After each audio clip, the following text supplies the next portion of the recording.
I want to say hey to my mama, Gloria. Let's get it up. Yeah. I ain't got much to say. I grew up out here. Y'all know me. Everybody know me and him.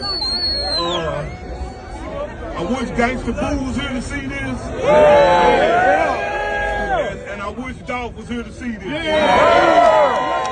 I know that they both will be here right now. Real talk, real talk. I love y'all, man. Thank you too,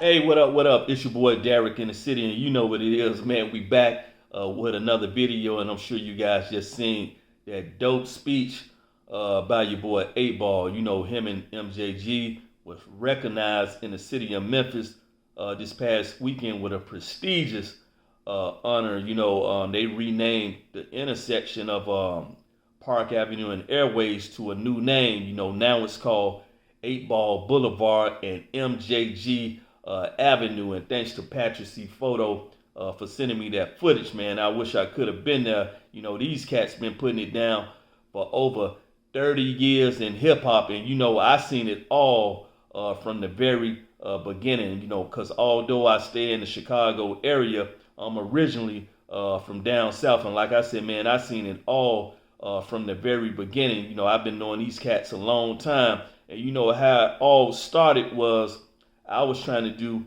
music myself. I had ended up giving my tape to this cat named Stan Bell, better known as the Bell Ringer. You know, he was working at a radio station called K97. He was like the funk master of Flex of Memphis during that time. And I had gave Stan my tape. He listened to it. He said, man, you know, it's decent. But he said, man, you need original music. He said, man, take down this number. He said, man, there's these kids over there in Orange Mound. He said, man, you hit them up. He said, man, they going to get you straight. So I had ended up hitting up the number. And it was 8Ball and MJG. They was working at this studio and label called OTS, which was owned and operated by this cat by the name of Reginald Borland. And they had asked me what was I trying to do. I told them I was trying to get in the studio. So they said, man, one day when you get free, come by. So one day I went through there, and 8Ball was there, MJG was there. Tyrone Bell, better known as Psycho, he was there, and Juicy J was there as well. You know, this is when Juicy J wasn't even rapping. You know, at this time, he was just a DJ for all the groups that was working at the label. And at the same time, you know, I was building my relationship with all them cats. And, you know, at the same time, Ball and G had this hit single out called Listen to the Lyrics. And, man, you know, that song still to this day have a lot of impact and influence on the city of Memphis and down south, because even your girl Glorilla sampled that track last year. And like I said, man, it was dope, it was hot, and it caught the attention of your boy Tony Draper from Suave House down there in Texas. And we all know the story. Draper approached Ball and G and convinced them to leave Memphis and to go to Texas with him.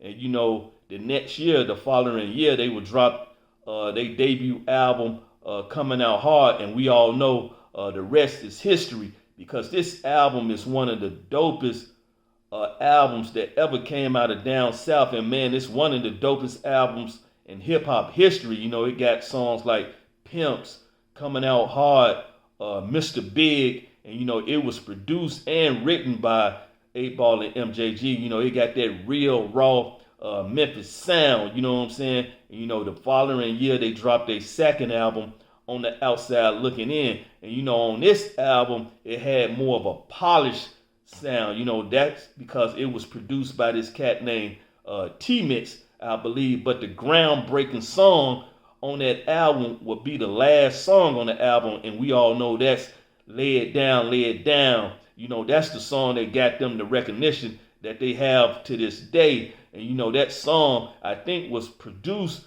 by MJG. And, you know, it has that same original sound that it had from the Coming Out Hard album. Because, like I said, you know, I think MJG produced it. And, you know, many people say that song was supposed to be on the first album, but Tony Draper saved that song for the second album, and I think that's one of the best ideas that he ever done. You know, the third album is On Top of the World, and I think this is their most complete album. It had the hit single Space Age Pimpin', and you know, this album came out in 1995, and the reason I know this is the year that I left down south and I moved to the city of Chicago. And I remember when I moved, 8Ball and them was doing a media run. They was promoting the album. They was going to all these little different in-stores, to all the little mom and pop stores during that time. And they ended up coming by my uncle's store. My Uncle Fred had a mom and pop record store right there on the west side on North Avenue called Park Tees.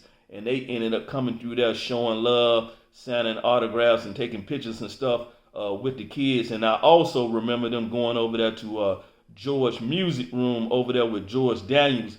George had them to do a midnight sale. You know, he ended up selling the album at midnight the night before the album came out. And I went through there to show some love. And man, you know, George been doing his thing for a long time. You know, George is a music icon. Oh, George Daniel, what up to George? And you know, Ball and G would drop their solo albums with Suave. Ball dropped his double album called Lost.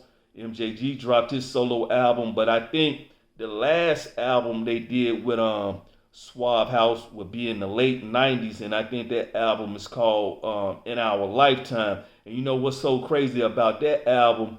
Your boy Gilly the Kid from the Gilly and Wallow podcast, he was featured on that album because, you know, Gilly was part of Suave House too back in the days. You know, Gilly been rapping a long time, and shortly after that, you know, Ball and G would go independent for a minute, but it would be in the early 2000s. They would get up with your boy Puff Daddy over there at Bad Boy. And I remember when that happened, because the day they made that announcement, Ball and G had did this in-store in the Mall of Memphis the same day as the Mike Tyson fight with Lennox Lewis that took place right there in Memphis that day at the Pyramid. And Ball and G had did an in-store celebrating that announcement earlier that day at the Mall of Memphis. And I remember going back home, stopping through there to say what's up to them. And at the same time, that same day, I remember Lil Chat from 3 6 Mafia. She had came through there, and that was my first time meeting her that day. You know, speaking of 3 6 Mafia, shortly after that, you know, when Ball and G ended up leaving Bad Boy, you know, they had hooked up with your boy Juicy J and DJ Paul and Young Buck. You know, they did that Tennessee collaboration on that song So Fly, man. Still to this day, that's one of the dopest songs ever in hip hop. It's truly a hip hop classic, you know what I'm saying? You know, Ball and G would do many other things. I think at one time they had got up with your boy T.I. 2 over there at Grand Hustle. I think they was doing some things with him. But man, like I said, you know, these cats been putting it down for over 30 years. It's dope to see them get that recognition that they got this past weekend. Man, I just want to say congratulations. You know, man, to get your name printed like that, 8Ball Boulevard and MJG Avenue, man, you know, that's a dope recognition coming up in your own community right there in the Orange Mound community. And I just want to say congratulations, man. You guys been putting it down for hip-hop for over 30 years, man. And, you know, I just want to say congratulations, man. You know what I'm saying? It's dope to see that. But yeah, you know, that's it for me. I just want to share some love for 8Ball and MJG. And till next time, it's your boy Derek in the city saying peace.